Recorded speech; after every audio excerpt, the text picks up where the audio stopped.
right, we got another great show back this week. We're excited to talk defensive back play today. That's it, Um, buddy. yeah, it's gonna be great. We're gonna talk with D Maggitt, who is first of all, not just is he a defensive backs coach and um, uh, played at the University of Hawaii, coached in college. Um, Also runs the DB Network, which is just like one of the best channels you can find to really not just talking about DB play, but really breaking down the position, breaking down the Yeah. reads. So that Like stuff's exciting. the details I think that he really goes into and really kind of like that technical stuff where you're talking about like next level, I think is really what I'm excited about to talk to him. And arguably you're talking about one of the, hardest positions to play in the sport, right? Physically, in terms of that nature. I think it's like it is in my eyes, the most difficult position to play in football. Yeah, and it's you're especially at corner, you're out in an island, but Oh, but he breaks down all the stuff and really you can find a plethora of drills and film breakdown from him. But without further ado, let's bring on D. What's going on, D? How you doing? Sorry about my camera, but thank you guys for the kind words about my work. I really appreciate it, and I'm excited to be on the show. Thanks for having me. no, man, we appreciate you taking the time to kind of talk some DB stuff. And like I said, we have a ton of guests on from all kinds of, that do a lot of different things and whatnot. And when we get a position specific guy, like yourself, that can really kind of break it down and then also share it in terms of how much content that you post, whether it be videos or drills, just the stuff that you do, I think really hits to a different level. So we're excited to have you, man. Yeah, I'm excited. I'm always ready to talk DB. Coach, talk about your background as a player and as a coach, and just give everyone kind of a breath of that experience. Yeah, so I grew up in the Pacific Northwest, so Washington, Seattle area. I went to Lakes High School. I was very fortunate to attend the University of Hawaii, where I played defensive back. And actually, my first ever defensive coordinator at the college level was Dave Aranda. He was the defensive coordinator when LSU Yeah. won the national championship. Ever since he left Hawaii, oh man, ever since he left Hawaii, he's had a lot of success. So I didn't even know that I was studying under one of the Yeah. sharpest guys out there. And then once he left and went on to Wisconsin, I had Durante Jones, who's currently the defensive pass game coordinator for the Vikings. So everything that the Vikings are throwing at people, one of the best defenses in all the NFL, I got to learn from him as well. So I never would have thought that going to Hawaii, I would be coached by some legends and some guys who are really coaching at a high level, and then just trying to use what I taught there mixed with my experiences as a player is where I am today. Yeah, and I think that's a big part of it is who your mentors are really kind of helps to dictate some of the things that you see and that you learn about. And it's so interesting because Coach Aran has had a rough week, but Yeah. Oh yeah, especially being that defensive head coach, that kind of lets that happen. But rough week.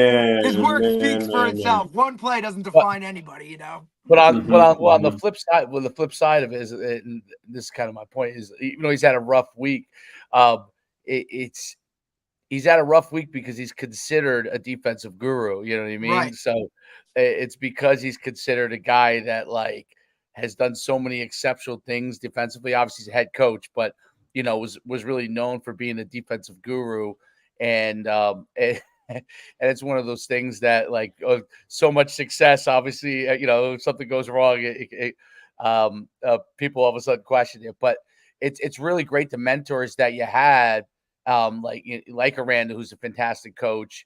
The University of Hawaii has always been a place that has had its ups and downs, but has a strong tradition of football, really, really strong tradition of football.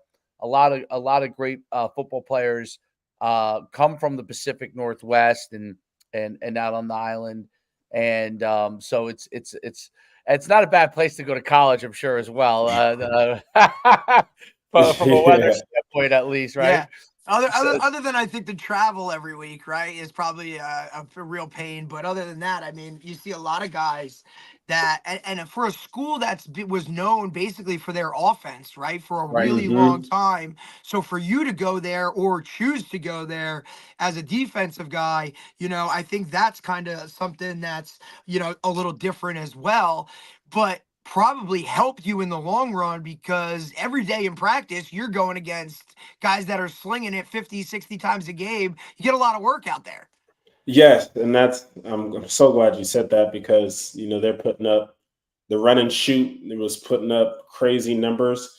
And when my freshman year, I was on scout team, and that's where I really developed as a defensive back because, like you said, they're throwing it 50 times a game. So imagine how many times they're throwing it in practice. Right. So, Yeah. so as Double it. so, Because they're getting so I 70, 80 plays a game anyway, when those guys are exactly. slinging it. Exactly. And I would say about my freshman year, we sent four four skill guys from that offense played in the NFL for at least 3 years. So as a freshman, I'm in there just to be there, and I ended up competing against NFL talent right from Right. as a 17-year-old. So that's where I learned about myself. That's where I learned about the game. And then, iron sharpens iron. You're going against those guys, and you're in like you said, you're getting consistent pass reps every single day for 2 years straight. That's where I really developed my natural skill for the position, mixing Dave Aranda's scheme. And then so when Coach Durante Jones comes in, and he's a technique guy, he's a technician. Um, it was the perfect storm for me, being able to be around both of those guys simultaneously in college. It's huge. Um, as far as from a defensive back standpoint, like breaking down the positions, so corner and what type of personality skill sets are you looking for? Safety, what kind of personality skill sets are you looking for in those positions? I would say safety. Safety, you're definitely looking for a smart person, especially in today's game. You don't. When I was coming out, Cam Chancellor was kind of the prototypical safety. Taylor Mays, if you remember him, was Oh the kind yeah, of. USA Yep, monster. yep, He was like yep. 6'4", maybe even Yeah, 6'5". I remember. yeah. No, I mean, look, as a former, safety, those are the guys you look to, right? Like it started with the Sean Taylor type guys, and then those guys Hmm. started to Taylor Mays was a big time in the spotlight type guy. The safety position transformed into that tall, longer, guys that Hmm. could bang in the box and hit. Yeah, yeah, yep, yep. And so those were the guys that were around when I was kind of coming into the game. And then as you notice, as the spread and the RPO started to kind of flood football, now you need guys who can move. And now those guys, those prototypical safeties are getting moved down to outside linebackers. Now you're outside linebacker. Now you're oh sorry. Now your outside linebackers are what used to be the Taylor Mays type guys. So that's how the game's kind of changed. So as a safety now, you need someone smart. You need someone who can check, who knows the checks to this side of the field. If they motion, it's going to change. If the Mhm. splits are tight, it's going to change. Down and distance is going to change. So you just need someone who can regurgitate information quickly, because they're kind of back there, playing chess. And then at the corner position, I would say now every coach is looking for the 6'1" and above lanky guy. Usually those guys didn't have the best technique, but now you're seeing point guards decide, hey, I want to play corner now. So Yeah. I'm 6'2". I don't really have a legit, I'm short for basketball standards, but that same skill set, getting in the chair, sliding your feet, being able to stay in front of a guy full court, now you move that skill to the football field, and now people are realizing, hey, I can make a lot of money doing this. So yeah, so I that's where the position has gone. But then, for guys who don't really meet that build, if you are, as a coach, say a dog, if you're willing to get in someone's face consistently and just be disruptive, I think that you can make a good corner out of that person, because that is a natural energy that you can't really teach. And I've seen a lot of corners make it very far just because of their confidence in themselves. Didn't really have the best technique, didn't really know the game. But if you put Odell Beckham in front of them, Tyreek Hill in front of them, they're going to have the same mental approach that I can cover this guy. And I think that's what is the confidence is one thing that is overlooked, but confidence comes from putting in the work, your coaching, your preparation. Confidence can come from a lot of things, but if you can find confidence with just the ability to stay square for 2 steps to the left or 2 steps to the right, you got a pretty decent corner. Yeah, that's but if it's, so is the long, like the Deion Sanders type, well, obviously Deion Sanders has always wanted, that speed, but Yeah. the longer rangy corner still as big a deal, like, you go back to Deion Sanders, or like even when Seahorn played at USC, and Mm-hmm. Like an Antonio Cromartie. Cromartie, right? Even Revis was a little bigger, but Yeah, he was Yeah. like a little thicker, a little like a Schuman, right? Like those guys, those type dudes. Yeah, Like yeah. you still see Jalen Ramsey, right? Like he's still at the top of his game, and he is up there. Is that Yeah. still and always going to be a thing, like that long rangy corner, or is there been a need, obviously, because you get those slot like Yeah. that's, I think, that there's nickel. multiple guys needed. You got the Mhm. nickel guy who can be it can be Yeah. the quick-footed Gotta be guy. the quick. Yeah. So I would Uh, say just looking at how the draft has been and just talking to college coaches, that's what I've been doing the past couple months, is just talking to college coaches, because kids reach out to me all the time about, coach, how do I make it? So Yep. I make it my job to figure out what are the coaches looking for. And then I ask them directly, what are you looking for? And unfortunately, they're looking for a specific body type. The prototypical 6'1" lanky. What they tell me is that, hey, I like them long. I can teach them everything else. So that's the Interesting. standard. Yeah. I mean, look, That. we talk a lot on this show about, obviously, we always talk kids getting recruited and whatnot. And, we tell guys that, look, there are certain measurables for each position that sometimes coaches, they won't even look at you if you aren't this type of a measurable, or you don't have, this type of speed. And, we kind of break that down for them. We're not saying there's not outliers, or that you could be a fit in a certain type of system, but in general, it's kind of, hey, if you're going to play corner, you need to be this. And if you're not this, you need to run this. Right. And that's kind Exactly. of where we go with it. Yeah. Yeah. So it makes sense. 100%.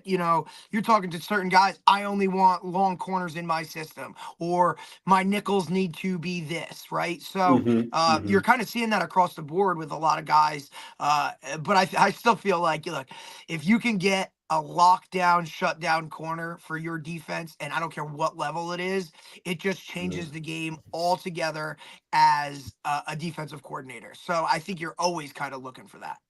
Yeah, for sure. And I think with with the need for the nickel position, now you're talking about the 5'10", 5'11" guys that can move laterally, who might not have the long speed. And that was the knock on me, was, does he have the long speed? And I'm like, what does that mean? No one's running What the by hell me. is that? Yeah. No one's running by me.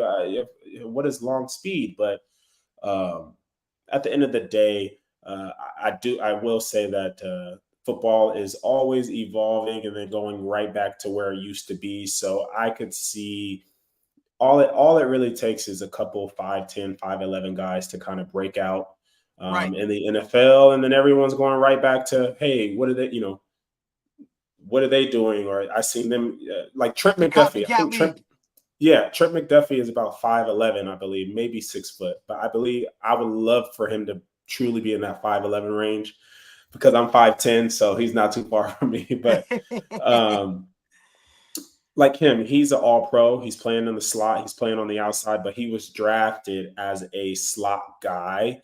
And then just with his success in the slot, he's been able to get opportunities at the cornerback position and do well there as well. So I would love for more guys like him to continue to have success, to open it up to change coaches' minds.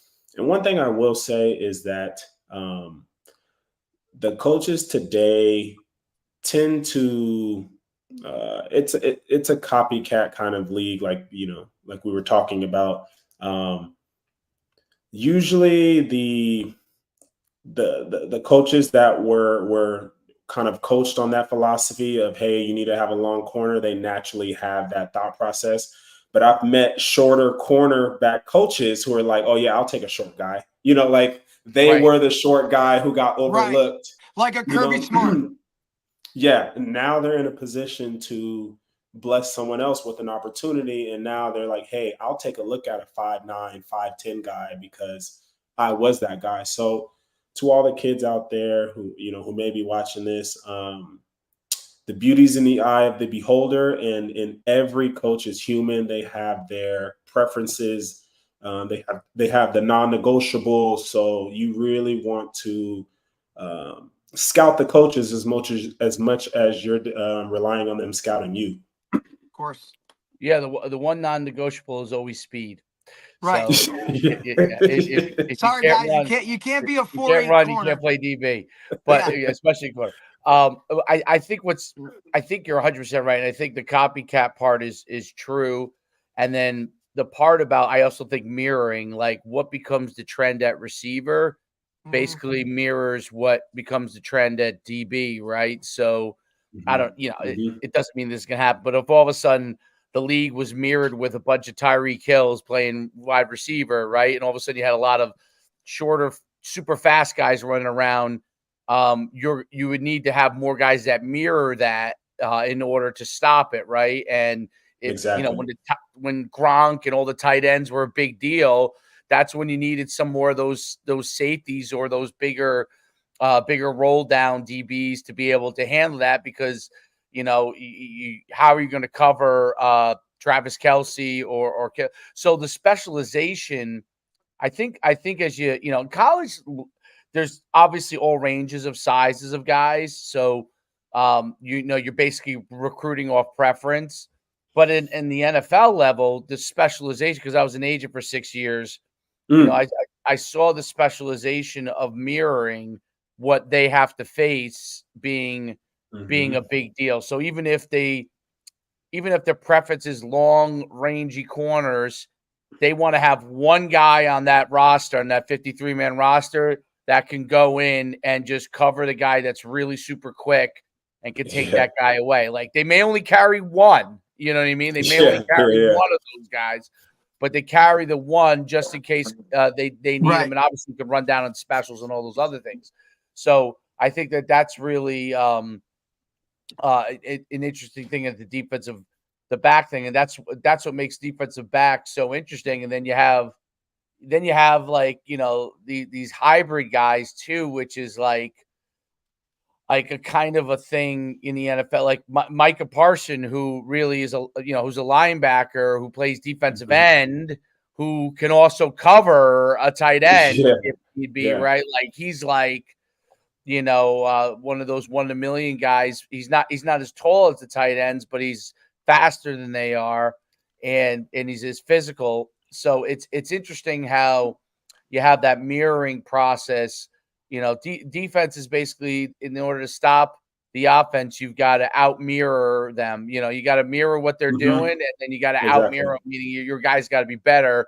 When you put the mirror on. So it's really interesting. What techniques and stuff do you try to really, like, kind of, what is your progression when you're teaching DB, kind of help young DBs, because they always, the first thing they want to do is just get out there and run out in one-on-ones, right? But they haven't really learned certain things. And what kind of progression do you teach?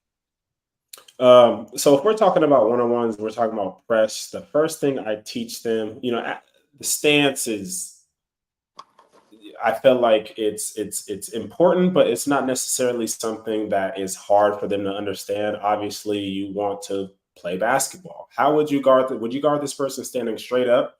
Would you guard this person with with your butt touching the ground? How would you guard someone in basketball? And that's the natural stance that will work for press. And then obviously, and we're talking about, hey, day one, we're doing one-on-ones in 10 minutes. How am I going to get this guy ready? Right. That's what I'll say about stance, and then distance. And I always like to bring in other sports for them to kind of compare. So we're talking about basketball. Now we're talking about distance. So if you want to get your hands on a guy, boxing, if you're too close, you can't extend. All right. So your punch is going to be all jammed up. You're not going to have any power. Unless you have, so at what range do you need to align from that receiver in press to where receivers are taught when no matter what move I'm making at the line of scrimmage, I need to be going forward. So naturally I tell my guys, hey, stick your arm out. All right. And then touch him with your hand, and then take a step back. So now I know that as soon as he makes any type of forward movement, I can touch him without leaning, without lunging, and I can get my hands on him. So I go with stance, and then I go with distance, so that they're comfortable knowing that you don't have to go get him. He will come to you. And then it's footwork. Are we going to step laterally, which meaning we're drawing that line in the sand, and we're making it a fight at the line. It's not a fight, but we're going to meet him, or we're going to hold our ground, or are we giving ground? Are we going to soft press or soft shoot, meaning we're going to take some type of inch back or some type of retreat while staying square? I always like to go with a lateral step first, because I want people to get comfortable being in that phone booth, like boxing, right? You put your foot in that tire, he has his foot in that tire, and we're going at it. So I like to go with that to get people comfortable, and then get them to understand that your eyes are everything at the defensive back position. Mm-hmm.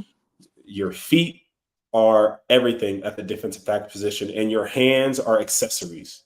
All right, because you can play this position without your hands, but you can't play this position without good eyes, without good feet. So getting them to understand that we want to have our eyes in the right place. So you can either be keying. There's so many things you can key in press. I was just a torso belly button guy. And that comes from naturally guarding taller receivers, and then having that just be where my eyes are. Right. I've gone to different coaching clinics, and they're like, no, we need to key the back foot. We want to key the inside hip. We want to key this. We want to key that. And I tell kids, again, if you're playing basketball, what are you looking at? Are you looking at his head? No, you're going to get juked. Are you looking at his shoulders? No. Are you looking at his shoulders? You're going to get juked. I just try to keep it simple with guys, because you can have 10 DB coaches. And again, they'll tell you 10 different places to put your eyes. Yeah. Yeah. And they'll give it a different name to make it seem like they invented it. Yeah. We see it all day. Listen, whenever we do these things and the kids come to us and it's like, hey guys, the first thing we tell them is like, look, we're going to coach you a certain way. We're going to use a certain terminology, but when you go back to your team or your coach, that's you use their stuff. Okay. Yeah. We're just giving you, there's a million ways. It's the same tool, right? Everybody just calls it something different, right? It's like Exactly. passing routes. Everybody's got a name for passing routes. It's like, hey, it's been around forever, dude. You didn't create it just because you play Madden. Yeah. Like, come on, So we get it. Yeah. definitely. Yeah. 100%. So we went stance, we went distance, we went our eyes, feet, and then hands. We're either taking a lateral step, but the one of the biggest thing is leverage. because my coach used to, Durante Jones, he would say 80% of passes are completed inside. And he would say that every single day, 80% of passes are completed inside. So most times we want to be inside leverage. Because like you said, most passes completed on the inside. And then if you're at Pee Wee, not even Pee Wee, but we go back based on the quarterback's capabilities. Can he get that ball from this hash to the far numbers consistently outside and away? No, so we but he can throw the fade. So that, that's where our dividers come in. And this is what I learned. The field, man, like Dave Aranda guys, they break the field down into, they can tell you what every dimension on that field means and where your body should be and what you should be expecting. So if you can get a kid to just understand leverage, hey, if we're in the boundary, all right, the ball's on the near hash and that receiver lines up on the top of the numbers, there's a high probability he's going to release outside. All right, they love to line up at the top of the numbers so they can release outside for a fade. Mm-hmm. If you're in the boundary and he's on the bottom of the numbers, or a yard on the bottom of the numbers, there's a high probability that he's going to release inside. So getting them to understand, hey, there's technique, there's distance, there's eyes, but then there's percentages. Play the percentages, and if you play the percentages consistently, and you're aligned based on percentages, you're going and you just protect your leverage based on that percentage, you're going to be right more than you're going to be wrong. And that's what I'll tell guys with press. And then, if we're doing one-on-ones, and then obviously all of that goes out the window if you don't make a play on the ball when when it's time to make a play on the ball. So Just getting guys to never quit, fight through the hands, pull through the hands, punch the ball, and that's where that dog mentality comes in at, because I could have horrible technique, but as soon as you go up for that ball, if I'm punching and I'm clawing and I'm fighting, like my life depends on it, that's where you see the Sauce Gardners make plays. If you watch Sauce Gardner, he's never going to get beat because his eyes were in the wrong place. He's always going to be as close to the receiver as possible, and he's going to use his length to his advantage. If he doesn't get his hand on the ball initially, he's pulling, he's raking, he's pulling to the ground, he's punching. So, so that would be my progression as far as the line of scrimmage, what we're trying to do with our hands. But then at the end of the day, when that ball's in the air, you got to be a dog and you got to get it out somehow, some way. And there's techniques to that, but then it's a want to.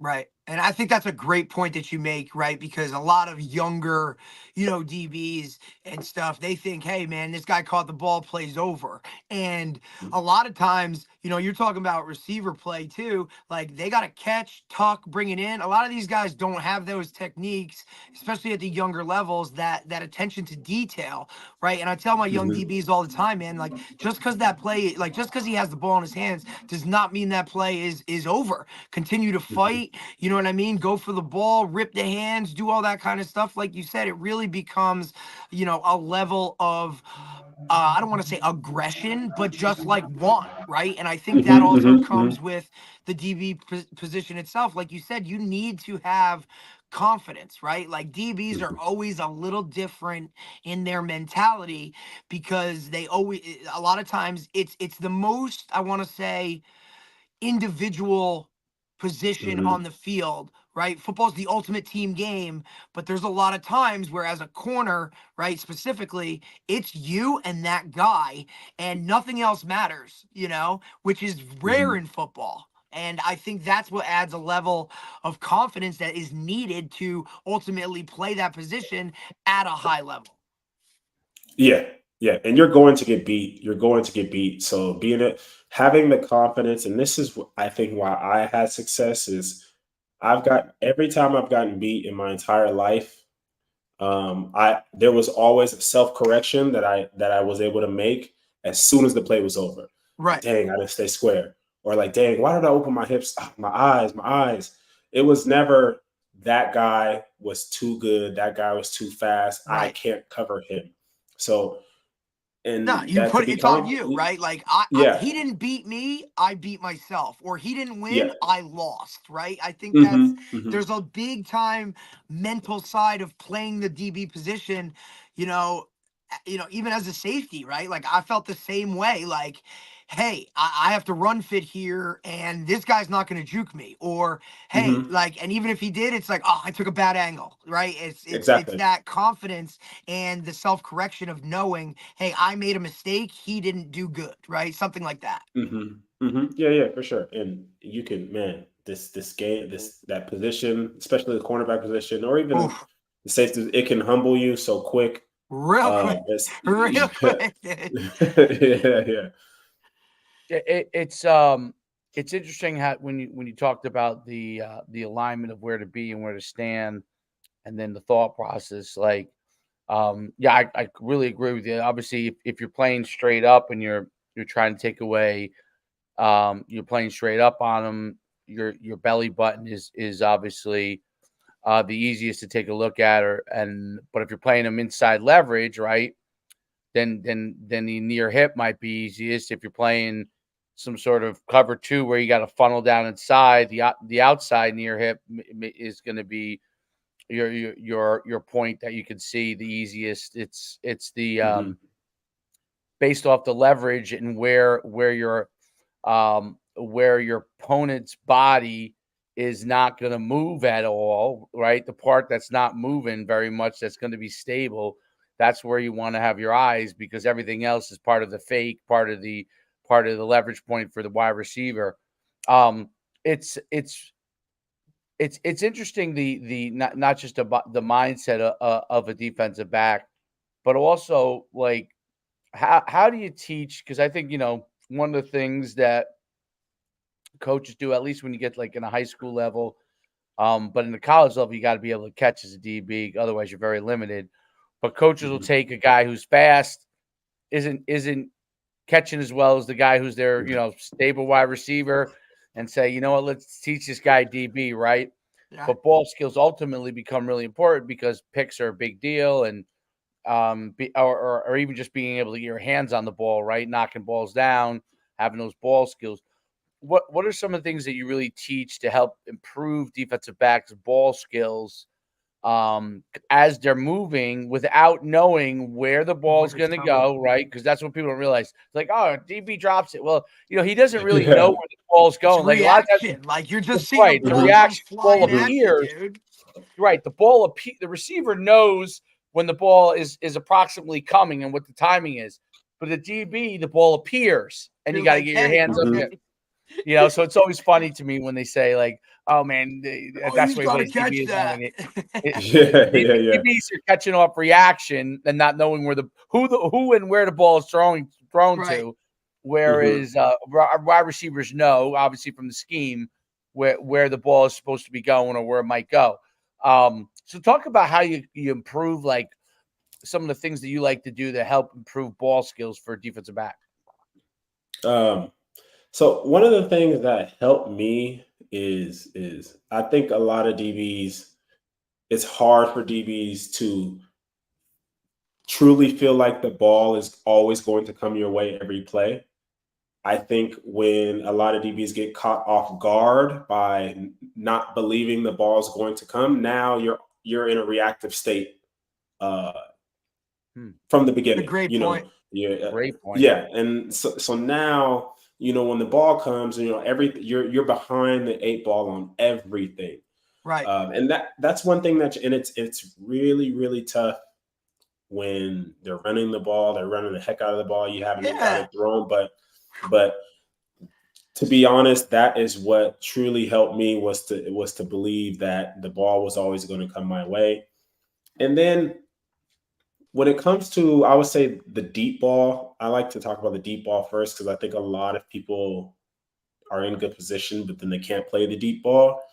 Um, and this comes from basketball, this comes from rebounding and things like that. But I think as a defensive back, and these are all mindset tips, and then I'll talk about drills. But when that ball is in the air, if you're trying to stop him from catching it, while trying to catch it, it's going to limit your ability to catch it. That's what I've truly felt in my game. When the ball goes in the air and you can simply say that I don't care how I land, I don't care what's around me, I'm going to track it and I'm going to get off the ground and I'm going to get it. Like literally like Harry Potter, like with the golden snitch or stitch or whatever. Yeah, like, yeah.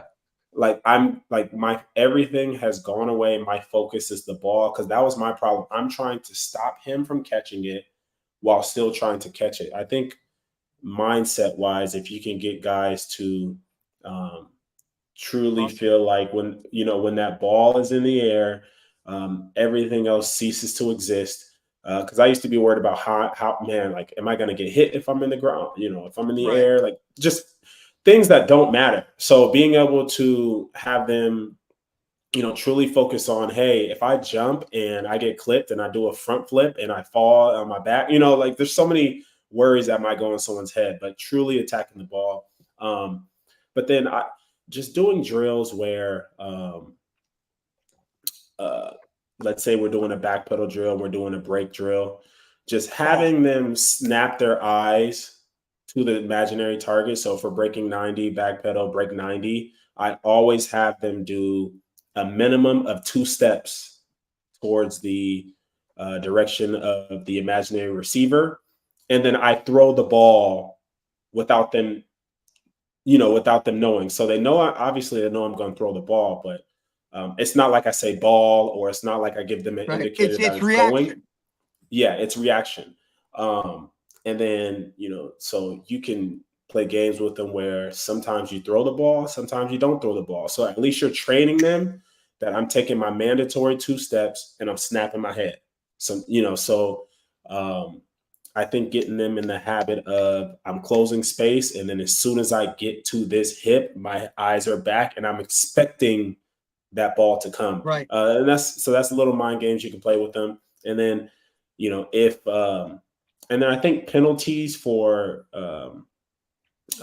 bad eyes as well. So I always penalize my guys in drills if their eyes are bad, because they think interceptions is staring at the ball. And it's like, no, your interceptions are going to come from looking at the last second, So I think just trying to get them in the habit of when the break happens, that's when the real race starts. It's a 1-2 snap, 1-2 snap. If I'm driving 1-2 and I'm still not there, it's a 1-2, 3, 4, 5, whatever it takes to get to that hip snap. So you haven't really earned your right for the ball until you close space, and then get them in the habit of, as soon as I close space, eyes. As soon as I close space, eyes. So trying to get them into machines, having them be machines with it. And that helped me as well. And then, so, the good ones like Trevon Diggs, for instance, once he gets into, I wouldn't even say Trevon Diggs, who does a good job.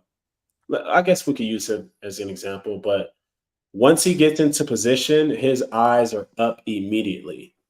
So he knows what he has to do to earn the right to look for the ball. So if you can get your guys to get into that, I would say rhythm of my eyes, I will look for the ball once I get to this certain position. So on the post, once I get to that upfield shoulder, my eyes are up.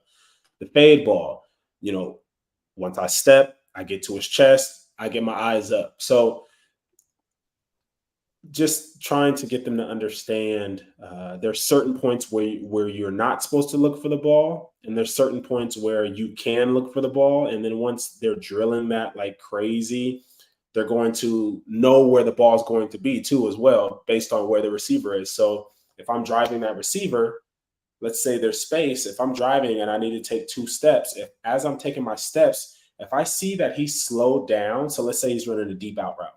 If I see that he's slowed down, that means that ball is either underthrown or is late. Mm-hmm. So when I snap my eyes, I know exactly where it is. It's going to be right where my head is, versus if I'm trying to catch up and he's not breaking stride, Now it's either going to be out and towards the sideline, which means I got to turn my head and expect it this way. Or if I don't get there, it's a I'm punches to the hands type situation. So getting them to be able to read body language. Um, so I do a lot of drills where I'm full speed, you're in the trail position. If I continue to, if I don't break stride and you get to my hip, look for the ball, that means that ball is going to be over my shoulder. Now, if you're catching up and I'm starting to slow down, that's an indicator of an underthrown or a back shoulder ball. So now once you get to the hip, instead of looking over, your field shoulder, you might want to turn into the receiver and start to look towards that back shoulder. So just doing a whole bunch of, I study, all right, like what does when a receiver, like when DK Metcalf catches a fade, Mm-hmm. 9 times out of 10, it's going to be high and outside. It's rarely over the shoulder. He likes to use his body. So I make that a drill where now I'm the receiver and now I'm slow and I'm decelerating. And then my hands are going to go high and outside, training that DB to get to the body. If he slows down and his shoulder starts to move towards the sideline, now I know that ball is going to be somewhere over there. So just all those little things of putting them in real live situations, and getting them to drive to the hip, boom, study the receiver's body language, that'll give them a good indicator of where the ball is. So now we're not reacting to everything. Like now we have some type of information that can help us estimate where that ball is going to be. So I do a whole bunch of different things that get guys comfortable finding that ball without seeing it leave the quarterback's hands.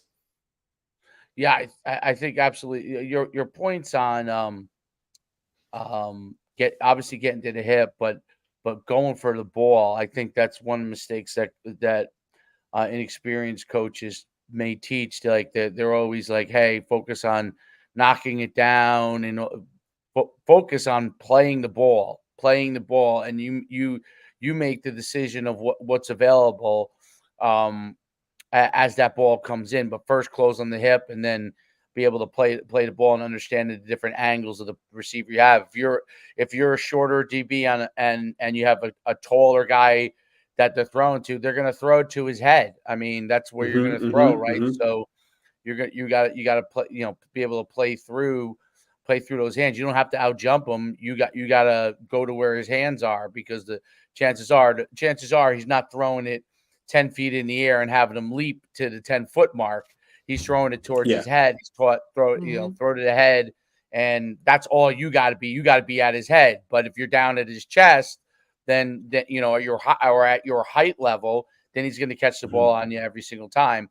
And I think it's interesting. I think that's what makes guys like Travis Hunter so good at DB, right? Because he's playing receiver all the time. He understands the ball skill component of it, and he knows what the routes they're running, and he knows the leverage and the height of each guy he's playing, and knowing where would a quarterback want to put that ball, right? If you're a taller DB and you're covering a shorter guy, he's always going to put the ball out in front of him if he can, because he's going to try to get him to run, right? Try to get him to run and chase it, right? So get him away from you.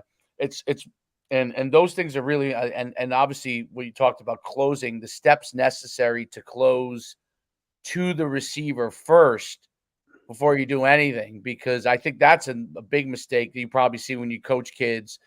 They if you teach them, hey, be aggressive, play the ball, they'll look back way before they get to the actual guy, and then it's a catch, and they're like frustrated as to no, it's you got to get to the guy before you're gonna have a chance, and once you get there, then you can make all the plays you want. Really, really great stuff.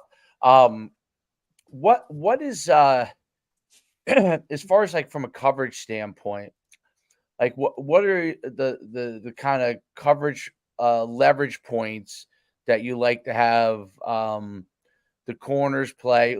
First, let's talk corners.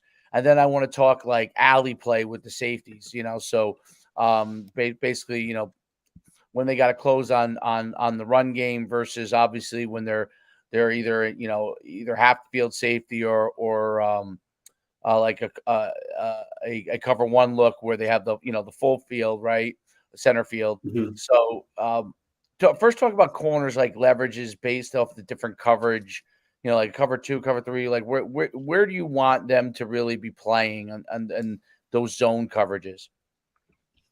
So I would say cover 2, most times I would say standard cover 2, you want to be outside leverage because you want to Funnel. funnel, you want to funnel everything inside. And that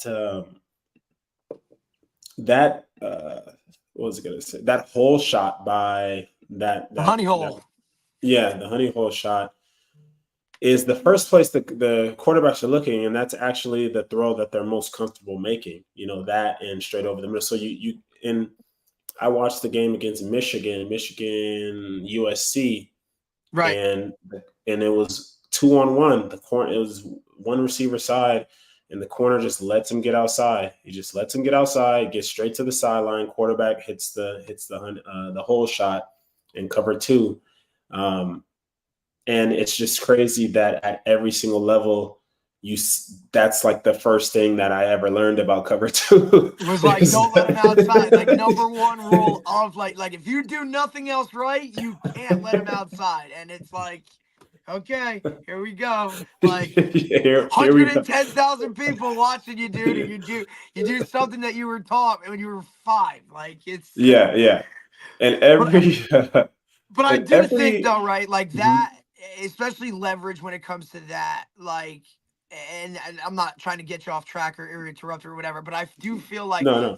cover 2 might be one of the least played coverages, right, in terms of Mhm. the whole grand scheme of things, because when I personally feel like I like cover 2 more so in like a younger age type thing, or like a college or a high school team, right, where there's more run game involved, right? And as corners, if you have flat, I feel like you can be more of a factor in the run game, like right now, and you don't see it used a lot. Mhm. But just continue with your stuff, what you're doing. That's a whole other freaking thing that I just get on a No, tangent no, about. But just keep no. going You're with fine. cover You're 2. fine. Go ahead, bud. No. Well, yeah. That's it. For cover 2 is I want us to be outside. You want to funnel everything into your safety. You want to sink. You want to have your eyes on 2, um, 2 the back, carry. So there's a lot of ways you could do it, but just don't let them go outside. And I understand sometimes it's hard to get hands on a guy, but I Well, just see especially if you that don't so work the much. technique, right? Like a lot of these high school Mhm. coaches or youth coaches just get out there and cover 2, don't let them outside. And it's like, Yeah. And a lot okay. of it comes from. I think a lot of that comes from they're playing so much quarters where you're playing 2 read and you're kind of scooching back, and then and you're just kind of jumping it in palms. I think that's where a lot of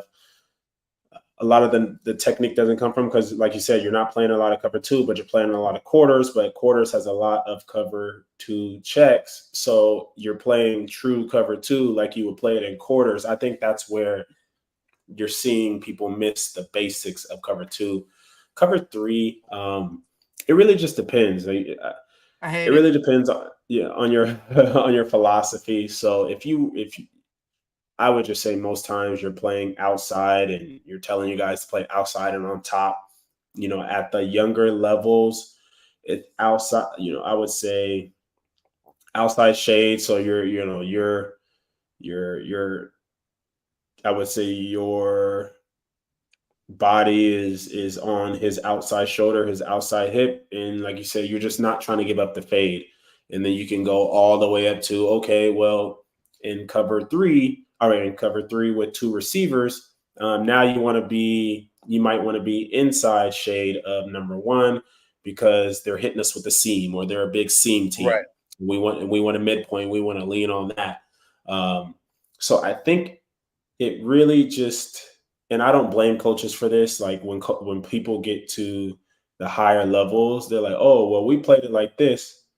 But it might not be the way that a high level coach wants it played. But I don't blame a coach for saying, hey, this is what we're seeing to win our games in our league at our level. This is what I want you to do.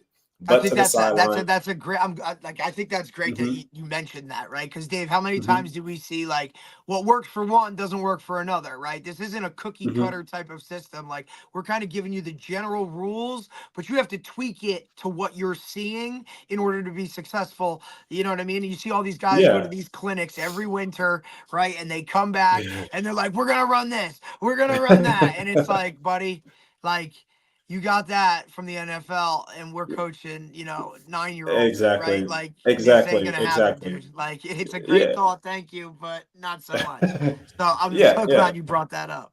Yeah, yeah. And then you can get super complicated to where now you're talking about dividers. All right. So now it's like, hey, cover three divider is if that ball is in the middle of the field, I want you 1 yard on top of the numbers.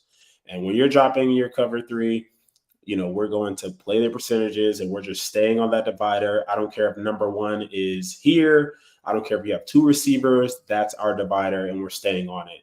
If that ball's on the hash, we're gonna apex the numbers. So we're basically just gonna line up on the numbers, and that's our divider in the boundary. We're to the field where we're most likely to get some type of trips, some type of at least two receivers to the field. We're gonna apex the numbers in the hash. So it's like it can get that deep.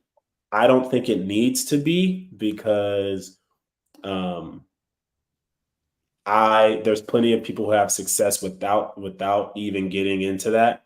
So it can get that deep. And then when you're talking about man is something that I think can transfer to uh, all levels when you're talking about man dividers. So pretty much like I said, if you're to the field or if you're in the boundary, your divider is going to be so if the ball's on the in the boundary, your divider is going to be the numbers. So if he lines up on the top of the numbers, you want to be outside leverage. If he lines up on the bottom of the numbers, you're going to be inside leverage. So and then it could be between the hashes and the numbers as well when it comes to defining your leverage to the field. So if our divider is in between the hash and the numbers, if he lines up inside that divider, that's pretty tight for him to be to the field. So we're going to go ahead and be outside leverage on that.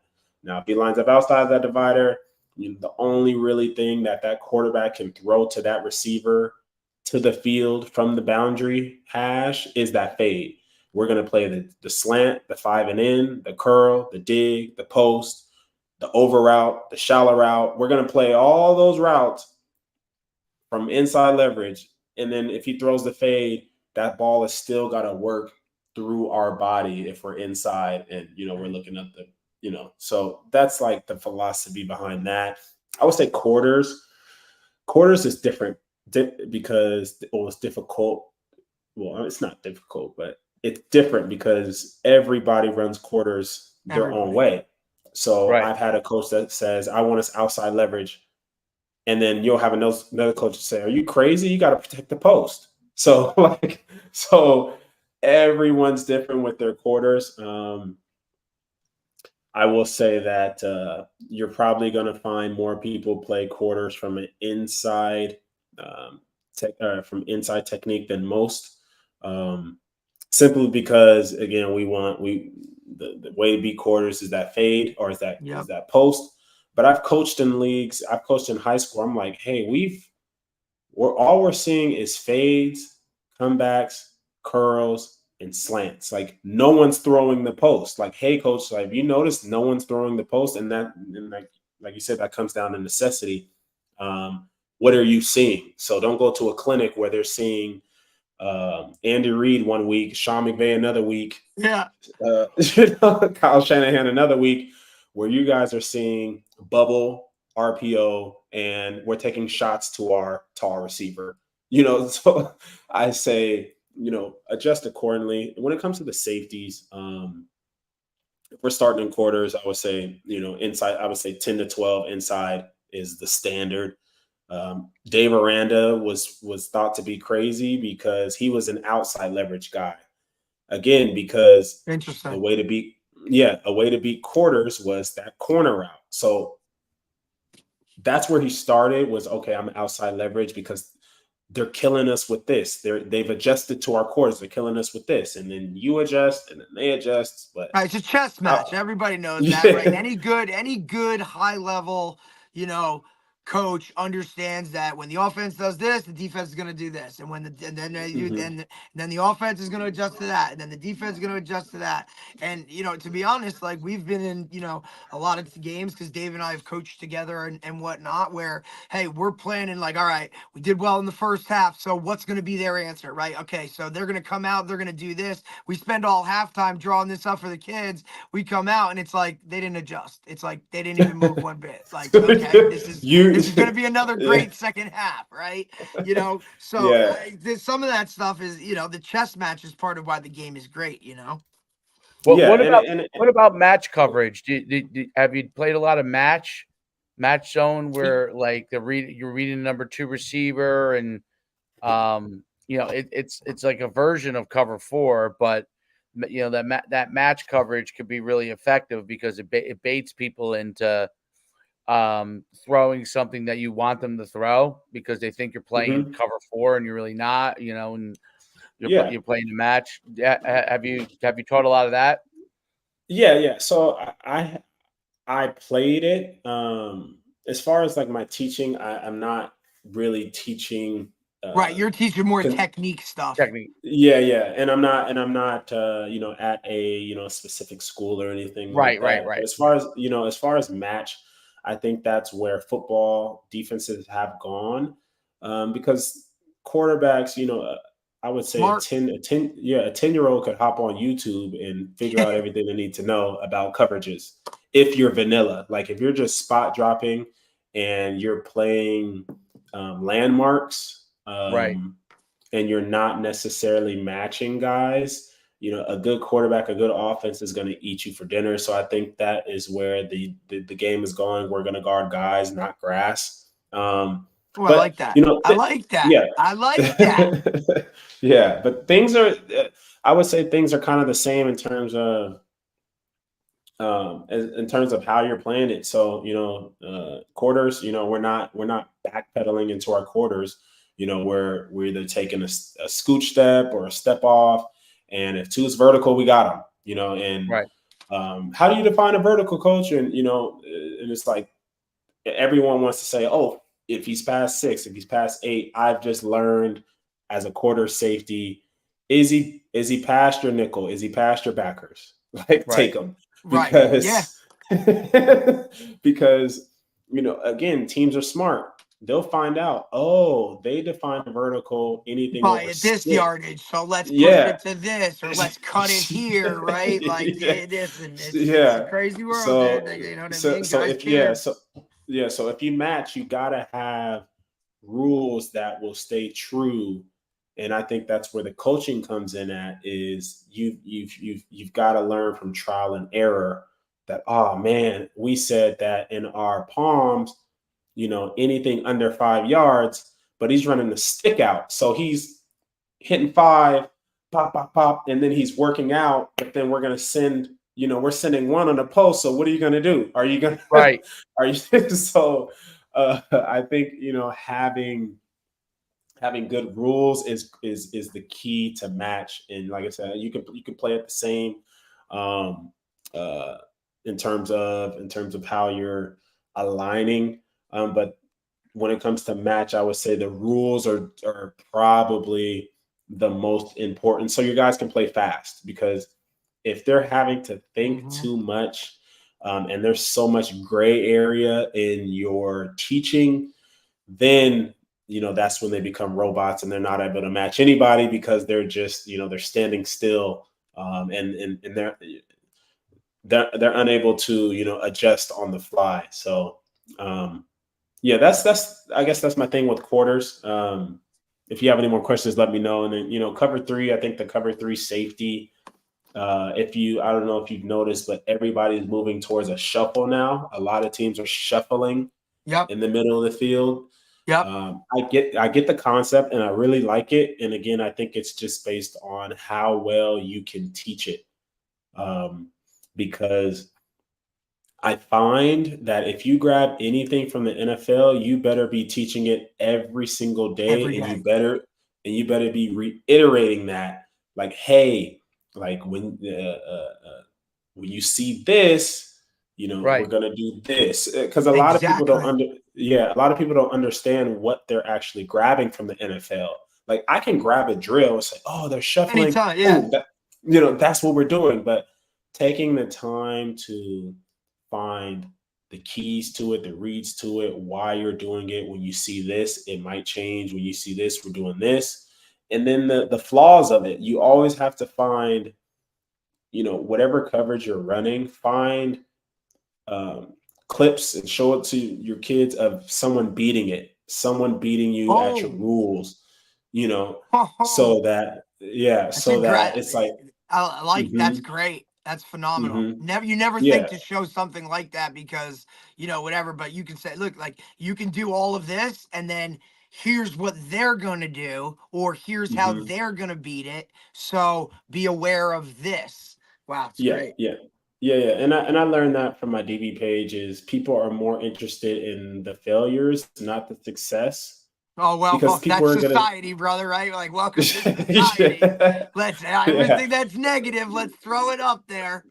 yeah, exactly. And I try to tell people, like, hey, this DB got beat, but he got beat based on something your coach is teaching you not to do today. Right. Your coach is telling you not to open up. Your coach is telling you to have your eyes in the right place. And hey, guys, even at the highest level, who make millions of dollars, are making those same mistakes. So um, being able to show them, and I think people learn from other people's failure more than other people's successes, because it kind of allows them to see, like, hey, things are possible, or that like, hey, let's learn from this moment. Yes, it was a quarters beater, but how can we react to this if we see it? Was there something that tipped off that he was going to run that? Even though he ran a quarter post on our quarter safety, was that safety's footwork the best? Was his alignment cheated a little bit? What can we figure out from this play? So I always show guys, ways to beat any coverage. And I think I get a lot of questions about middle field safety. I think How deep? when it Where do I comes, put him? Should he yeah, line? yeah, Does he cheat to the receivers? Does he lean to the hmm, receiver's arm? Should he be looking at a back? All that kind yeah, of stuff. Like yeah, I yeah. get it. Yeah. I would say old school middle field. You're lining in the middle of the field. You're just reading the quarterback. Have some tempo, and or be able to change your tempos in your back pedal. So I'm slow, I'm Yep. speeding it up, and boom, that quarterback's lead shoulder, right? So if that quarterback, and this is something you study on film, when that quarterback picks up the ball and he throws that fade, is his shoulder up here? Is it catch, high shoulder, and is he letting it go? So now getting them to be able to read the quarterback's kind of characteristics, and Yep. this is just old school, right in the middle of the field. Is he catching and throwing? And I think I get kids at the eighth grade level who have more success at that, and I'm like, yeah, because he's throwing to the only guy who can catch. Right. So Right. like, Right. There's Right. only Right. one Right. dude that's standing over there that is. They all have gloves on, buddy. But like, hey, this is. I think they're gonna go to this guy. So let's cheat a little bit. And it's great that you're yeah, saying some of this stuff because Dave has a son and he coaches him and he's a 9U guy and he's long, right? And Dave wants to Dave's he's a quarterback, he's athletic, but I personally feel like my man is going to be a phenomenal Division 1 safety. And I've been yeah, pushing this since the kid came out on the field with us, you know what I'm saying? And he's starting to see it now, and I think him playing offense for a long time has really aided in his ability to play safety. And we talked about ball and all that kind of stuff. Like he's a ball hawk, right? Because he's got that offensive mentality. So now as he continues to grow each year, they're throwing a little bit more here, and now he gets to play some safety, so he's breaking on some balls and stuff like that. That I think as defensive backs as they progress, right? They have to do more like a true defensive back, right? So Hmm. you're literally, I think, like the foundation of coaching a defensive back. When you start at a young age, I feel like it needs to be a lot of footwork, read, understand the run game, right? Because that's what you're going to be doing a Hmm. lot of. Like they're not going to be throwing passes out there as much. I mean, even though it's changed now, especially with the 7-on-7 world, right? That's where I think you work those, hey, toughness, tackle, that type of stuff. And then as you progress and get older and they start throwing the ball more, now you can start to understand, hey, where do I fit into this picture? Or, hey, I need to position myself here, my back pedal, and all of those kinds of things. I think there's a real transition from, younger, middle school, high school guys. And then obviously it's what you play, right? Like you might be the best lockdown corner and you're like, hey, no pass is caught on me, but they threw 2 times in the game because, they're running option or, they're a wing T team, right? So Hmm. my philosophy is like as a DB. And then when you start breaking down coverages, obviously with the game now, the way everybody throws, you know, I just think there's more opportunities to be a defensive back in terms of guys on the field, right? Rarely do we see true, 4-3, three linebackers on a field anymore, maybe on first down. But like for the most part, there's always a nickel. There's probably a dime. Like you're going with 5-6 DBs, even if you're that tweener on the field at all times. And your techniques and those things can now separate you to get on that field, right? And to play more. So the younger guys that are watching, you really have to invest in this whole technique first, scheme second, right? Your coach will put you in the position to play, but you have to be able to do those things in order to actually execute what he's asking you to. Exactly, exactly. And I like what you said about the run because I think that, well, I don't think I know. I've talked to a bunch of Division 1 coaches, Guys can't and tackle. um, and and that's the number one thing they're looking for because that's what they're that's what the safeties have to know where they are in the run fit. That's a So that's a huge part, right? Like yeah, you're the cutback guy, man. Or hey, you hmm. gotta run this alley because we don't have anybody else, dude. Like you gotta get in the Hmm. box at some Yeah, point. and I Go don't ahead. think kids understand that, so it really depends what you're doing, but I see most people, they're not even including their nickel in the run fit anymore. He's more just, you're in the Take slot and that you're guy. just, yeah. If you can help us out, cool. But now they're Thank you. using the It's a safety. bonus. It's crazy. Yeah. But most people are using their safety. So it's like, okay, a 4-3, one of you guys are a linebacker that gets to say they're a safety, so Yeah, I yeah, don't, yeah, yeah, yeah, yeah. You make more because NIL money if you do that, bud. yeah. So, coaches are saying, hey, we're looking for guys who can tackle first.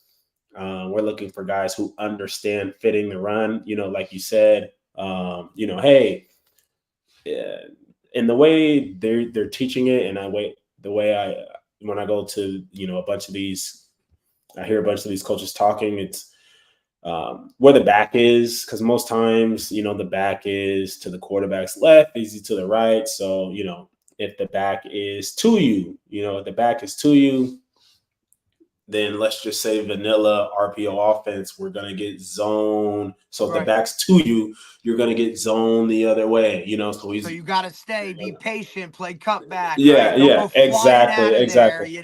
like Yeah. all that So kind of it's stuff. like, and some coaches will say, oh, I want you D10, there's a tight end. So I want you D10. So D gap 10 yards, and you're coming downhill this way, and then you're going to shuffle and you're going to slide that way. Yeah. Because Don't we have over that nick. pursue. Don't shoot right to Yeah. where the ball Hmm. is and all that, Yep. we're down and Yep. over. And it's really hard for younger guys that coming up taught defensively, fly to the ball, fly to the ball, fly to the ball, fly to the ball. And Hmm. now you're telling a Hmm. kid, hey man, you gotta be patient. Patient. Coach, what are we Hmm. talking about? Like I gotta go tackle that guy. Nah, Yep. man, you gotta Yep. understand where you fit into this entire scheme. The Which is puzzle. why I always Yeah. loved when I played and we did inside run, the safeties went with inside run. Like I love that Hmm. because even if I'm not whatever, I'm still seeing what's happening in front of me, and now I know where I have to fit in terms of this Hmm. entire scheme. I think it's something that coaches kind of, whatever, if they even do inside run in high school, like, you know what I mean? Like some guys, like, that's just not even a thing. But I think that needs to be seen, especially as safeties, when you're going to fit and you're going to have to do these things. And ultimately, having played the position, it sucks. But like sometimes, man, you got to make up for where somebody screwed up. You know what I'm saying? Yeah, Like, yeah, yeah, because yeah, somebody's going to fit wrong and you might have to fold over and make that play or do whatever. Like, your job is to basically make those guys in front of you right. And sometimes you yeah, get burned for it. And, you're not dialing it. You're not calling anybody out in a film room like, dude, you weren't, you were in two gaps over, man, and you're supposed to be here. But, it's kind of part of being the whole thing. yeah. And it depends on your angle. So most safeties have no idea if their end's supposed to be outside or inside. Um, and I would say most apex defenders. So like we're talking about our Sam or our nickel, like either you're mid, like you're apexing, meaning you're in between him and the line or in the end man and line of scrimmage, number two, and then he can kind of be your contain guy. But then, like I said, like if you're playing at the college level, that guy's way out there with number two, and you just have number two. And now we're bringing our safety, and now our safety has to insert, and our Right. safety is Which is filling why you see filling a lot the. of those tweeners, right? Or those like Hmm. rover type guys, which are basically safeties slash linebackers that could run or play both, right? Like I can go Hmm. cover or I can come off the edge or set the edge. And that's I Yeah. think where the game has gone to a lot now. Like you see a lot of those guys in the box. Those guys used to be either, your neck roll outside linebacker guys like, hey, let's stretch this guy out in coverage. But now defenses they're literally recruiting to that nature, right? Like Hmm. I don't need Hmm. those guys anymore. And if I do have a linebacker, they got to be able to run or at least cover Hmm. hook curl or handle something Exactly. in the flats. Like it's Yeah. the transition of the whole position in general. But if you look at, to me, like a lockdown corner is always is something you need. You need it. You have to have it. And it's, what you're doing is great. And I love it because you break things down technically, the kids, and they understand it because you talk about it, and then you show it, right? And that's how these kids learn Mhm. today. And it has to be visual. You have to put them in situations for them to really understand what it is. It's not all one-on-ones and it's not 7-on-7. Like at some point you got to tackle. And that's, if you want to play at that high level at this position, right? Where literally when anytime you make a mistake, everybody knows about it because it happens in Yeah. space. And I tell the guys all the time, like, you can't mess up out here because when you screw up in the back end, man, it's touchdowns. Like, Yeah. so you got to be, attention to detail is pivotal. But I really appreciate it, man. It's awesome. Yeah. Yeah. Thank you. Thank you. And like you said, it's if you want to play to anyone, any kids that want to go to the next level, if you're not a starter, you're going to be asked to do everything but what your dream was. So my dream was to go be a lockdown corner in college. I got to college and I'm running down on kickoff. I'm a dummy on kickoff return. I'm a dummy on punt return. Run down on Yes. Come on, coach. That's where you make yeah, your money, on special teams, baby. yeah, it's special teams and like so I would say if you're not in that first two group, You better your be entire doing life is something special else. teams. Your entire life is special teams. So half the NFL are those guys who are on every special team who Yep. you didn't even know. So there's one of my friends, well, we're not friends, but sorry, one of my teammates. But he was younger than me, so we never really crossed paths in outside of football practice. But he's been in the NFL for 8 years off special teams, just special teams. Listen, we Um, have we've had one of our guys that's been on, and I coached in high school, played at Holy Cross. Liam Anderson is now in his mhm, second year with the Colts, as a nice. practice squad player, but he's an outside linebacker that can run. And he literally has Hmm. told us, on the show and whatnot, like, coach, the only reason, I even had a shot here was because, I can get on kickoff. I can get on kick Mhm. return, right? I can go punt. I can do more things than just what I'm supposed to do. And, I try to tell these guys all the time, even high school guys, man, like, you want to get on the field, figure out a way to get on special teams, and then you can make plays from there. Like, that's the Yeah, big thing. yeah. And special teams, I would say, if I could do it all over again, or if I would just give advice to anyone, is every time you're on the field, oh, coach, I'm not really even playing. I'm not a starter. Literally every time you touch the field, you can do something highlight tape worthy if you know 100%. what coaches are looking for. Like, so every college team needs special teams, and you can be a full-time scholarship player and never be a starter, but you can be on special teams. So coaches, as much as coaching has evolved and maybe things are different, you can't be as tough on kids or whatever, practices are different. A tough guy, everyone's looking for a tough guy. Like Right. someone Tough guys like, win, man. You're talking to two guys from the Northeast, bro. Like, this is yeah, this is like, that's kind of, the MO over here. But you know what I mean? Like, yeah, like everybody wants that guy that's willing to run through a brick wall or, mhm, mix it up a little bit, have a little edge to them. And I feel like that's because yeah. that's the rarity now. Those guys stand out even more. Mhm, yeah, exactly. And I guess I'll say this story, but I had a coach.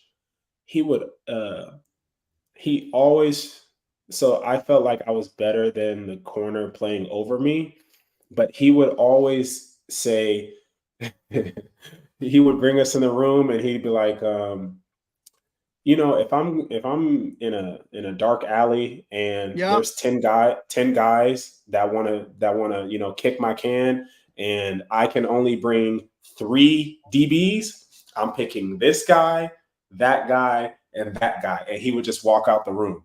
And then it took me like 3 years to get into that. Hey, you got there though, man. It's okay. At least you got And there. But yeah, and absolutely. I was like, and it took me a while to understand. He was like, so I'm like, you know, is he saying I'm not tough? Is he saying I can't fight? Is he saying when I didn't feel Right. like I was a chihuahua out there, but he wanted someone who mirrored his mentality towards the game on the Yep. field. So he's going into war. I want warriors. I want people who I feel like would literally lay down their life on the field, because I would lay down my life on this field, not someone who, if we lost, they would be playing video games or on their phone at halftime. So you just Yeah. Posting at long, halftime like craziness. long story short is football has changed a lot, but the toughest team usually wins. The tough guy is the one the coach is going to pick. If everything's equal, same height, same grades. I like both of them, but this guy just seems a little nastier. This guy just seems a little grimier. This guy just seems like, Still a tough it's guy sport. it's still a tough guy sport. So whenever you're on the field, there's always a chance for you to show you're a tough guy, and those are highlight worthy plays that don't have to be a 99-yard touchdown. It could be a good block. Um, On the it could be backside, you. it could be a hustle play, right? You're running Yeah, with it could be chalk. I it mean, could be think a of how hustle many play. times did you have to bail somebody out as the backside corner, right? Where you Yeah, chase a yeah. guy down because you never know what's going to happen on the next play, man. You just got to hustle play. And I think that's, a great point, especially DBs that are really like, look, you're supposed to be the most athletic guy. So special teams coaches need those guys. Like every Hmm. DB, I always tell, like, every DB should be on every special team. I got to find you a spot because you guys are supposed to be those more athletic guys, those guys with speed, those guys that can do certain things that the special teams coach wants. So get with Hmm. him and just work hard, man. I mean, it's really kind of what it comes down to. So Yeah, it comes down to, I think, a good special teams coach or a good head coach will get guys to understand the importance of special teams, because so Mhm. many other teams neglect it, that you can average a block. We averaged a block punt a game at Hawaii, Oh yeah. um, simply because our coach was like, well, if you Cared don't about it. start on if you don't start on special teams, you're not going to start at corner. Like that Hell was no. the Yeah, you got to go through this process. Like once I see you can do this, or you'll listen to me and do hmm this, now I'll give hmm you a shot to go do that. Like he had Yep. and that was his process. Yep. So getting people to understand, like, hey, we can flip this game on one block punt. We can flip this game if everybody just holds their blocks. They'll never score a kickoff return for a touchdown if everybody stays in their lane. So getting them to understand that field position could be flipped. A block punt, if you block a punt in a game, the Like likelihood of you 80%. win. It's like Mhm. 78%. So I really appreciate my coaches for one not letting even the high profile NFL guys skip out on special teams. So me as Oh a no, they had to do freshman, that stuff too, man. yeah. So me as a freshman, I knew like, hey, special teams is the standard, and I Mhm. think as in high school, I'm like, isn't that for everyone who's not playing? so, Right. so my my advice Wait, I to gotta get these everybody. guys in. They gotta get 5 plays. Okay, put them on kick return, put them on kickoff. Like, okay.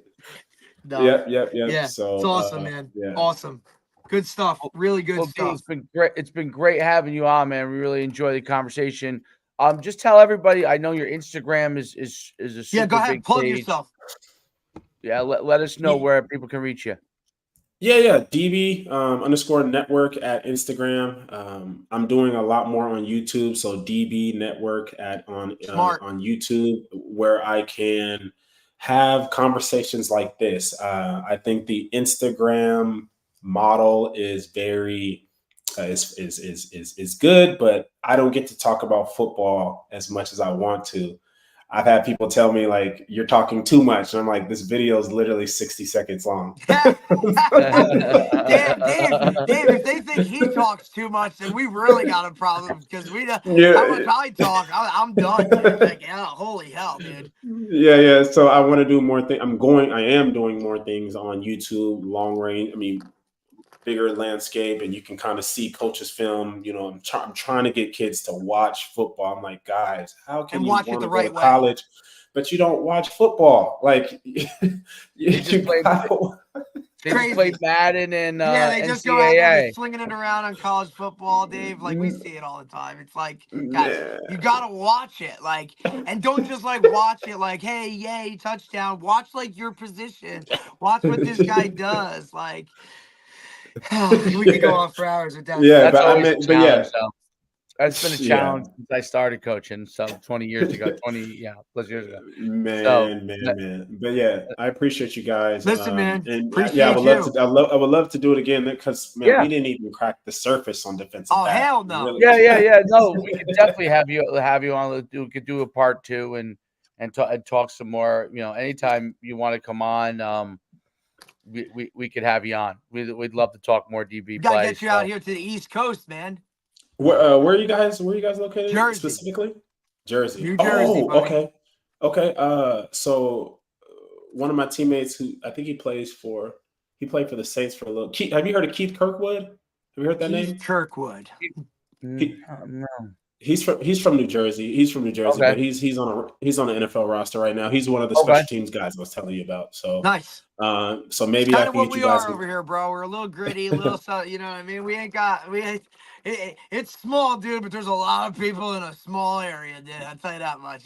We gotta get you Yeah. out here, man.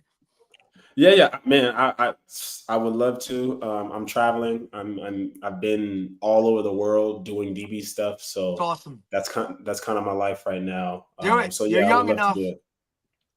Yeah. So yeah, he went to Neptune High School. Oh, right by FCS, us. right now. Yep. It's Keith literally the Kirkwood went to, conference that we're in, like the area that we are. They break it up like North, Central, South Jersey, but it's all 3 hours you're driving from the top to the bottom. So you know what I mean. yeah, But we're like yeah. kind of that Central Jersey area, and that's it. It's interesting because they're they're not a very high profile high school program, but we know they've put out some individual studs.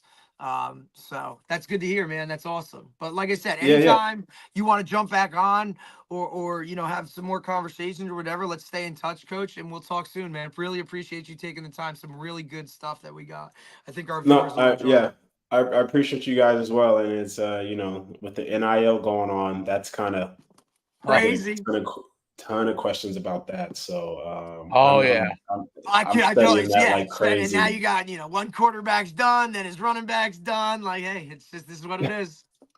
Well, the It's a NIL is different world. it's in the news now because the UNLV quarterback, Jersey kid, man.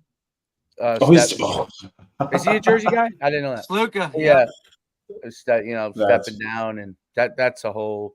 But yeah, that's the beginning. Honestly, in my opinion, that's the beginning of. You're gonna see this. How much more, Dave? Yeah, no, you're gonna see it more this year for sure. Absolutely. Well, now guys are gonna actually do it. Like well, they've been talking about it. Now it's gonna all come out. The first issue really goes back to when the Florida. I can't think where he's at now. Yeah, I think he's at Florida. The Arizona State now. Yep. Where's he at now? Arizona State, right? State. Arizona State. Yeah. So that was the first. What was that? Was that who was that? Rashada? No. Yeah, something like that. Something like I that. think it was Rashada.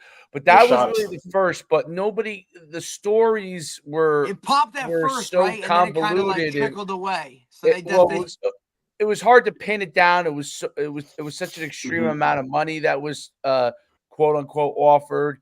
So, but this is like a amount of money that most people can wrap their heads around. A quarterback being offered and not being kind of out of the realm. A guy coming from Holy Cross, where he was a star, going to a UNLV. Probably because they promised them that money. Well, something, they did. Right? They definitely did. They definitely did. Yeah, there's billions of dollars in Las Vegas. Like, come on. Yeah, exactly. In Las Vegas. And then just knowing, just because I played at UConn, we have a lot going on with our collective, like how they're building it up and everything. And I just know the conversations that it is like, there's a lot of pieces moving. So yeah, if a coach did talk out of turn, let's say, and didn't confirm it with the head, I believe all that to be true, right? And I actually I believe that the head coach didn't okay it, right? But he probably didn't also say to the kid, no, we're not going to give it either, right? Like, you know what I'm saying? So now, these things, Dave, are these like, these aren't like signed, that's why you got to sign contracts. That's why you got to sign contracts. Yeah, that's why this verbal thing of you just don't go. No, you just the bottom line is you just have to shake hands. Well, the issue is the kid wants to go, right? So this is how you get into the issue. Kid wants to go. Maybe dad and the agent are like trying to work this out. Kid wants to go. Now they're squeezed for time because of the window of transfer portal, right? They start which we've talked about before, right? The schedule and the time is all screwed up. Well, so they trust it. They trust it, and it really wasn't probably nailed down the way it should be. Right. And now you're there playing, and you keep asking the question, and they kind of hem and haw, and they backtrack, right? And they already got you there. You're already playing. And you've won. And now the agent defeated.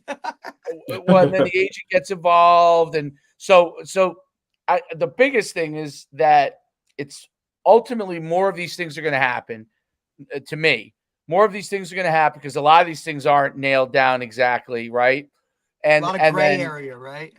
But the larger issue is the players obviously should get money.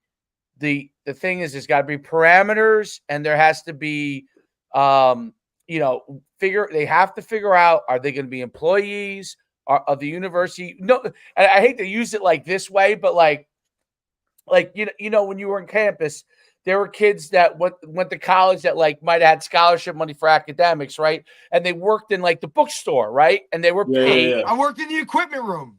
Right, you were paid an hourly wage, right? Yeah. So this is just a large wage, but they were paid a wage. They went to school. They were paid a wage working in the bookstore. So this to me is just, hey, we're just saying, but there are ramifications tax-wise and all that stuff. So that's why but it has to start to get worked out, because what's going to happen is it's craziness. Kids are going to get shafted, but universities are also going to look bad. Like, it's going to be hard to, like, if you're UNLV, it's hard now. Looks terrible. It's hard to entice the next kid to come to you, right? So it's both. It's not just it's not just the player. It's both areas. You want to look good in the whole process, right? So that's why I think you need to really get down there and work these things out, because you're going to have more of these. And honestly, it makes college football look like, we all play college football. It makes it look like a joke, dude, to me. It makes it look like a joke, like, the Arch Manning and Quinn Ewers, Texas is handling it a certain way, right? Looks great for them, right? And some of their top tier guys, the running back who had the had the really nice car. I can't. He's in the BJ Robinson before he went to the league. BJ Robinson, right? Lambo. Right. Well, Texas was handling it, right? But then you get places that, if I give this guy $100K, that may be all the money we have, right? And so you get these weird situations if you don't have a contract. I just think it has to, I was an NFL agent for 6 years. And as an NFL, one of the things I tell Derek this all the time, people complain all they want about agents and this or that in the NFL. The NFL, you have to take a test to be approved as an agent. Okay, you've got to go through their training, the NFLPA training to do it. You have to be approved. There's a set percentage they get. There's obviously a templated contract for everything from an NFL standpoint. Now, there is a part where you could add, like, that's how guys add, like, guarantees and stuff like that. You could add stuff, but there's a templated part. Like, there's a large part that's so templated that, for a lot of the basic deals, like free agent deals and maybe guys that are in the 7th round or 6th round, like, there's very, very little wiggle room. There's very little extra language that's going to be put in there, right? So that part, it made it really good, because once you knew the rules, once you had parameters, you knew what you were negotiating on. And then it was really a matter of, when you're talking to player personnel, GM, and the coaches, if they were at all, like, really wanted the guy, then you were kind of negotiating a certain parameter of things. Right now, you're negotiating everything's on the table. There is no, what I'm saying? Like, I'm negotiating my house. I'm negotiating money. I'm negotiating a car. I'm negotiating, when you need me in the facility, right? Those are not negotiable in the NFL. Like, there are penalties for things. So that's the thing that the NCAA / whoever ends up being in charge of this has to start to work out, and they got to get in the room, because the bottom line is UNLV looks really bad, and the groups that benefit the most from this, I always think UNLV looking bad and not having their ducks in a row, or let's say that happened to where I played UConn or something like that, like any of these group of five, the ones who have the most extreme amount of money, Ohio State, Georgia, Alabama, Texas, they can do things the right way because they have the money to really do it, and the leverage. And the groups that end up really just getting the group of fives, Hawaii's, it's harder for the Hawaii's of the world. It's harder for the San Jose States. They want to do it, and that's where the parameters will give you an opportunity to say, okay, here's the playing field, and here's the area of negotiation, and here's the area of non-negotiation, right? And then we go from there. And now at least, you would get, it doesn't mean you won't have situations, because you will, but you'll have less of these, like, extreme things that will happen. And everybody just, feeling hard. And you know what it trickles down to me? It trickles down to high school, because they don't know any, and you work with high school, they don't know anything about anything. High school parents, high school, they know what you tell them or what they see on social media. They know nothing about anything. Right. Well, because the transfer players know a little bit. They've already been there, right? So but the high school players and the high school parents know nothing. So if they're negotiating NIL deals without Yeah, a you're like, proper age, they don't know. They have no idea. Like, if someone goes and gives you, and Derek knows this already because it goes on. We know people. Someone goes and gives you while you're in high school, because in some states you can get NIL. Here's a few $1,000s and a we're month one to of live. them. Yeah, a few $1,000s a month to live until you get to my school. Like, well, you feel great about that at the time. That sounds great. But if you haven't signed a contract, does that continue? When does it not? Right. When does it stop? When is that? There's all these things that go on. There's a And you know lot what I mean? that's like in the air, right? And it's It's kind of all just in the like air. bouncing But around. you're like, oh, it's and great. Someone's giving me money. Someone's giving me money. Someone's giving me money. But you're not thinking about, like, okay, what happens when I show up on that campus? Am I still going to get that money? Did they Right. give me that money just to get me here? Or what happens if I don't follow through? Or like, hey, if I'm paying you, you're doing this, this, this, this, and this. And the second you don't, it's gone. Goodbye. Right? Exactly. Yeah. And But there's that's a whole I nother. guess, We can talk about that. That's a 2-hour D, conversation man, itself. we appreciate you, buddy. I'll let you run. It was great talking with you. We really enjoyed it, and listen, we'll get you back on soon. I'm sure Derek will reach out. We'll get you back on again, and we'll talk some more. Definitely, bro. Yeah, no sweat. I love talking ball, and that was the quickest hour and a half ever. I don't really get. Listen, we talk a lot. I'm usually We talk dealing a with lot. people. I'm usually dealing with people who just comment. Nah, man. It's not a real. I this is what I miss most about being on part of a coaching staff, is just being able to talk ball. So I appreciate you guys. Thank you. Nah, man, No this problem. is kind of just how we do it. It's loosey goosey. We talk ball, like, laugh a little this, little that, but we tell it like it is. So, and listen, I think you gave some great stuff. Hopefully, and we'd love to get you back on, man. So appreciate your time, dude. We'll talk soon. Thanks, D. All right, Sounds good. Have a great rest of your day. Take care, buddy. You too. Bye. That was great. Fantastic. Really good stuff, dude. Yeah. I mean, the DB play stuff. I think shit. we just touched. I think we just scratched the surface, because I still probably have some questions about where your eyes are as a safety and those kind of things. And I think he'll give you, he'll easily could give you a lot of that. And I think it's just going to come down to where or what you're doing. You know what I mean? It's hard, especially your level. Hey, for me, it's always read this or look at this. But then when you see different stuff, it's I don't really know the general aspect. You know what I mean? Do in you high play your school at safety at safety, 10? Do you play him at whatever? I mean, in high we do school a at lot of safety, I stuff. used to, if I had an advanced safety, I would tell him, and he was the one high guy. Yeah. I would tell him, read the uncovered. If there's an uncovered guard, get your run pass read. Yep. Because that will take you to the ball. Yeah. Number one, if it's a run play, it'll take you to the ball, and you want to see through to that quarterback. If you can, as you start to get more advanced. But everybody has kind of different philosophies on it. But look, I always read the end man on the line of scrimmage, right? Usually a tackle. So I would read a tackle. High hat pass, getting your pass drop. Low hat, he comes downhill. Now I'm flying up to play run. I also think that in high school, your depth matters, right? So if it's a heavy run team, I'll put your toes at 8. Right? If it's a little something different, 10. If they really throw, 12, so I can see everything. I mean, where do I align? And where you call strengths, and do you cheat to this or do you cheat to that? And you're talking safety play as a single high is very different than safety play too high. There's a lot of that stuff very that different. goes into it. Well, I think you got high, Mel Kiper coming on ESPN saying, outlaw the fucking too high safety. Dude, well, too high, I think you read end man on the line. Because it's to your side too. It's to your side, so it's easier. One high is a little different, and then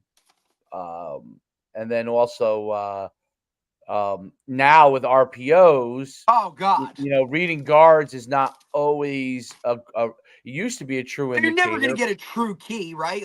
Used to be reading guards, they're going to take you to the play, and you're good with. Now, I mean, dude, every play, there's a lineman downfield, but but we're throwing. You know what I mean? What the fuck are we doing? So as a safety, it's all right, might as well just go hit the guy, whatever. I hope the corner's covered. Right, absolutely. All right, let's good stuff. Good stuff. Yeah, absolutely.